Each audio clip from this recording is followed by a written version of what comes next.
Welcome back to Thrivecast.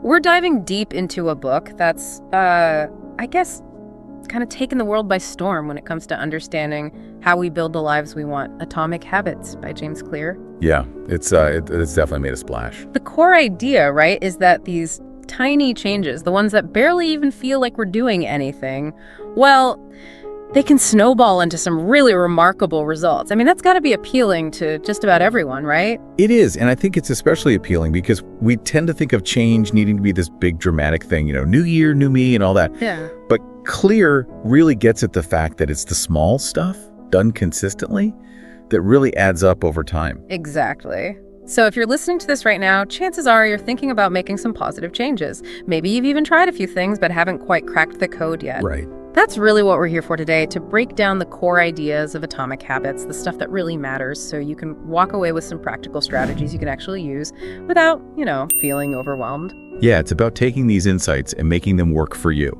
in your own life. Because everyone's different. What works for one person might not work for another. Totally. Okay, let's jump right in. One of the foundational concepts in the book is this idea of the plateau of latent potential. I always found that to be such an interesting concept. Can you explain what that is and why it's so important to understand? Sure. The basic idea is that change often isn't linear. Yeah. You put in effort, you work hard, but you don't necessarily see results right away. Right, and that can be super discouraging. It can be. Clear uses this great analogy of heating an ice cube. Right. So imagine you have an ice cube at 25 degrees Fahrenheit, right? And you start heating it up. When it gets to 31 degrees, it still looks exactly the same. Still an ice cube. Still an ice cube, yeah. Yeah. You might be thinking, wait, I'm putting in all this energy, where's the change? But what's actually happening is that energy is being stored. It's like potential energy just building up. And then boom, 32 degrees, it melts. Exactly. And to everyone else, it looks like this sudden transformation, like an overnight success story. Yeah. But really, it's the result of all that effort that was happening behind the scenes. It's that moment when suddenly all the work you've been putting in becomes visible to everyone. Right. So this plateau of latent potential, it's that period where you're working hard, you're doing the right things, but you're not seeing the results yet. It's easy to get discouraged during that time. Oh, absolutely. I think we've all been there, right? You start a new diet or exercise routine and you're like, okay, I'm doing this, I'm committed. But then a week goes by, 2 weeks go by, and you're not seeing the changes you expected. It's so easy to just give up. It is. And what Clear is saying is don't give up. That lack of immediate results doesn't mean it's not working. It just means you haven't reached that tipping point yet. So it's about trusting the process, even when you can't see the progress. Right. Focus on being consistent, on refining your approach, and celebrating those small wins along the way, even if they seem insignificant. Those little wins, they're building momentum, they're reinforcing the habit. That's a really important mindset shift. It's not about chasing the outcome, it's about sticking with the process, especially during that plateau phase. Now, one of the things that really resonated with me in the book is the connection Clear makes between habits and identity. Yeah, that's a powerful concept. It's not just about what we do, it's about who we believe we are. Can you explain a bit more about how our habits shape our identity? Sure. What Clear is getting at is that our habits aren't just these isolated actions. They're a reflection of our deeper beliefs about ourselves. If you see yourself as someone who's lazy, for example, well, you're more likely to engage in habits that reinforce that belief. Like hitting the snooze button every morning or procrastinating on work. Exactly. But the same principle works in the opposite direction too. If you start to see yourself as a healthy person, you're more likely to make choices that support that identity. So it's like a feedback loop. Our habits reinforce our identity, and our identity influences our habits. Right. And that's why true habit change, lasting change, often requires a shift in identity. It's not enough to just set goals. You have to start believing you're the kind of person who can achieve those goals. The outline mentions this idea of voting for the kind of person you want to be with every action you take. I love that analogy. It's a great way to think about it. Every time you do something, it's like casting a vote for the kind of person you want to become. So if you want to be a writer, you vote for that identity by writing, even if it's just for a few minutes each day. So even small actions, those seemingly insignificant choices, they all contribute to shaping who we are. They do. Clear outlines a two-step process for identity change. First, you decide the type of person you want to be. Who do I want to become? Right. And then you prove it to yourself with small wins, with consistent actions that align with that identity. So it's not about being perfect, it's about consistently casting those votes in the right direction. Exactly. Perfection isn't the goal. Progress is. It's about winning the majority of those votes, not all of them. It's about becoming the type of person who naturally does the things you want to do. That's it.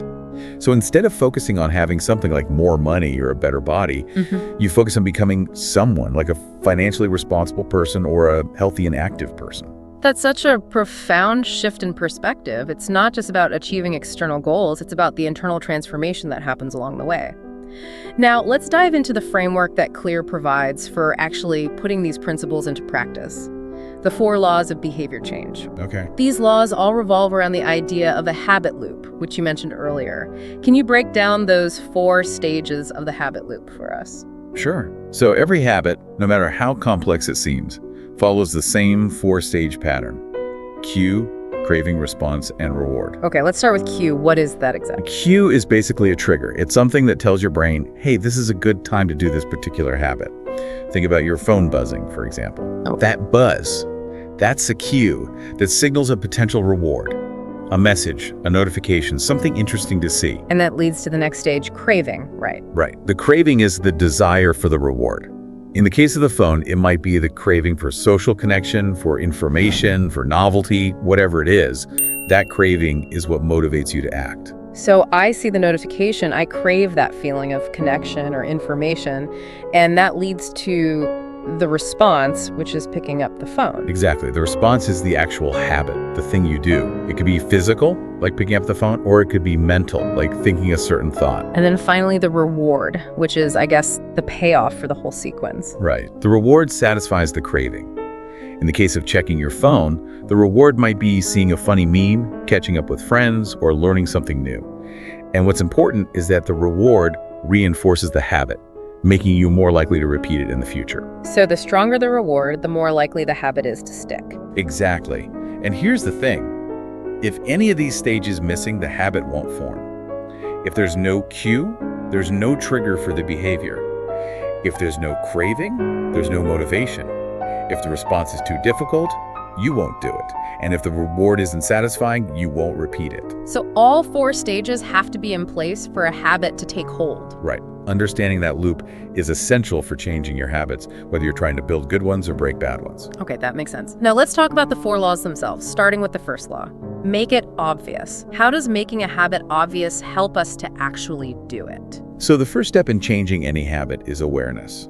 We often do things on autopilot without really thinking about them. Like brushing our teeth or making coffee in the morning. Exactly. Those are habits that have become so ingrained we don't even realize we're doing them.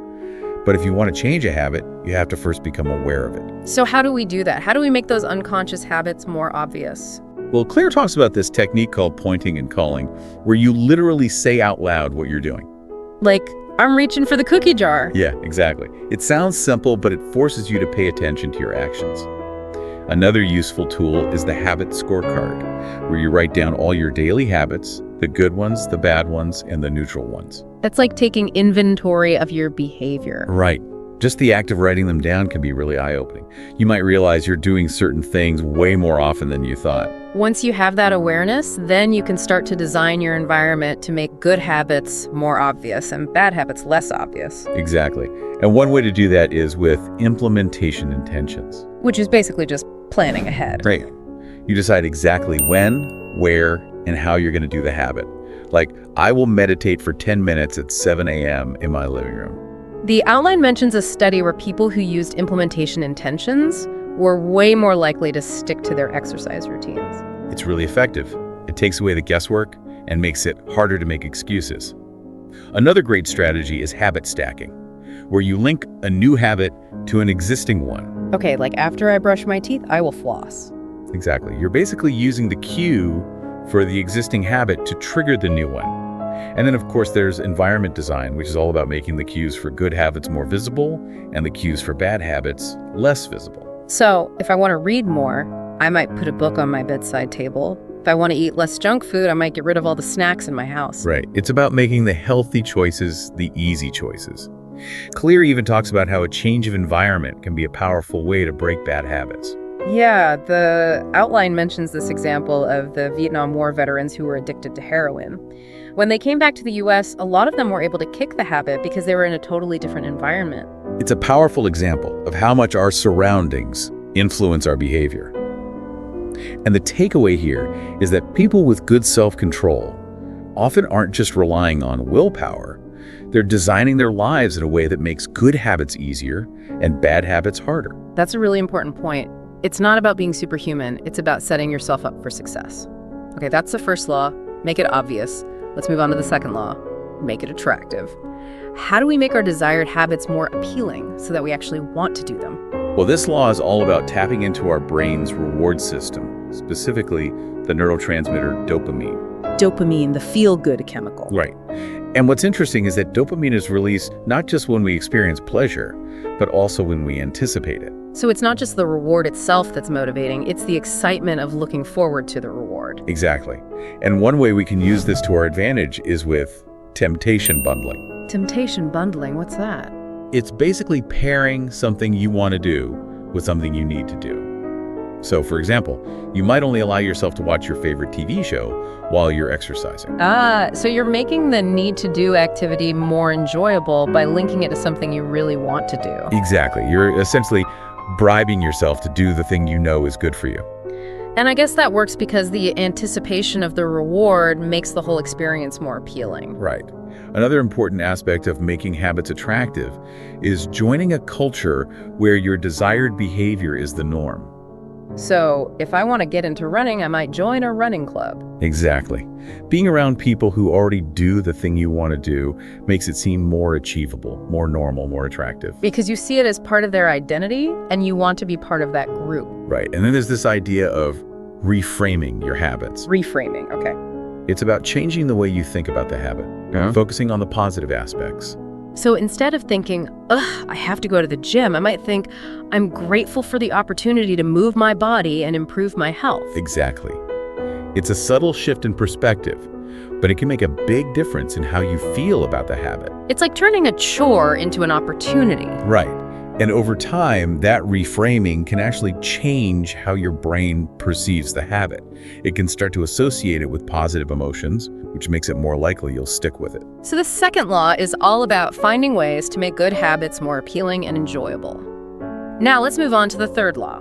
Make it easy. How do we make good habits easier to do? Well, the first thing to understand is that building habits is about repetition, not perfection. So it's more important to do it consistently than to do it perfectly. Exactly. Especially when you're starting out. Just focus on getting those reps in, on making the behavior automatic. And how do we do that? How do we make it easier to repeat the behavior? One way is to reduce friction. Yeah, it's basically anything that makes it harder to do the habit. So if you want to exercise in the morning, but you have to dig through your closet to find your workout clothes, that's friction. Okay, so it's about removing those little obstacles that make it harder to get started. Right. And one way to do that is with environment design. You want to make the cues for good habits easily accessible and the cues for bad habits harder to reach. So I might keep my running shoes by the door so I see them as soon as I wake up. Exactly. Another really helpful strategy is the 2-minute rule. Oh, I've heard of that. The idea is that when you're starting a new habit, you should scale it down to something that takes 2 minutes or less to do. So instead of trying to meditate for 20 minutes, I might start with just 2 minutes. Right. The goal is to make it so easy that you can't say no. Once you've started, you're more likely to keep going. It's like tricking your brain into getting started. In a way, yeah. And then there are commitment devices, which are basically ways to lock yourself into doing the habit. Like signing up for a gym membership or setting up automatic savings transfers. Exactly. You're making a decision in the present that makes it harder to back out in the future. And then finally, there's automation, which is basically using technology to make good habits automatic. Like setting a reminder on your phone to take a break every hour or using a website blocker to avoid distractions. Right. These are one-time setup tasks that pay off big time in the long run. They take away the need for willpower and make good habits the default. It's like putting your good habits on autopilot. Exactly. So the third law is all about removing obstacles, reducing friction, and making good habits as easy as possible to do. Okay, so we've covered make it obvious, make it attractive, and make it easy. Now let's move on to the fourth and final law, make it satisfying. This one seems particularly important because, let's face it, we're all more likely to do things that feel good. You got it. This law is all about making sure that our good habits are rewarding, that they give us a sense of pleasure or satisfaction so we're more likely to repeat them. It's really about understanding that our brains are wired to seek out pleasure and avoid pain. Makes sense. So how do we make our good habits more satisfying? Well, one way is to use immediate rewards. Like giving myself a small treat after I finish a workout, or allowing myself to watch a funny video after I complete a work task. Exactly. It's about creating a positive association with the habit so your brain starts to see it as something enjoyable, something to look forward to. It's like giving yourself a little pat on the back for a job well done. Right. Another really effective strategy is habit tracking. Ah, those little check marks on a calendar, or those apps that track your progress. Exactly. Tracking your habits visually provides a sense of accomplishment, of progress, and that can be really motivating. It's like you're seeing tangible evidence of your efforts. Right. And it also helps to keep you accountable. When you see that you've been doing something consistently, you're less likely to want to break the chain. But the outline does warn about becoming too focused on the metric itself rather than the actual goal. Yeah, it's easy to get caught up in the numbers and forget what you're actually trying to achieve. Right. So it's important to remember that the tracking is just a tool. It's not the end goal. It's a way to keep yourself motivated and on track, but it shouldn't become the main focus. Exactly. Now, Clear also has this really helpful rule called never miss twice. Okay, what's that? It's basically a way to deal with slip-ups, which, let's face it, are inevitable. We all mess up sometimes. We're human. It happens. Right.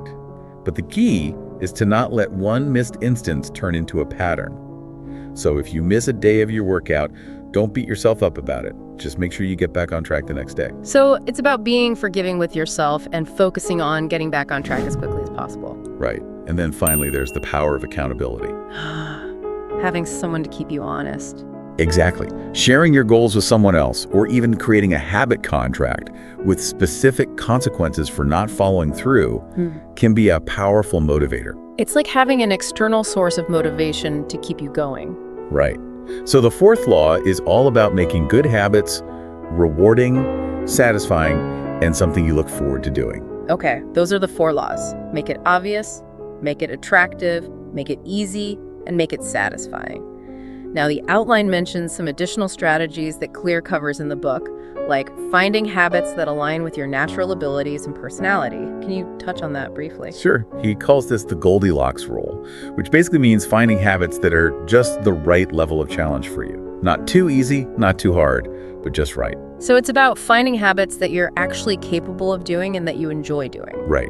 It's about playing to your strengths and finding what works best for you.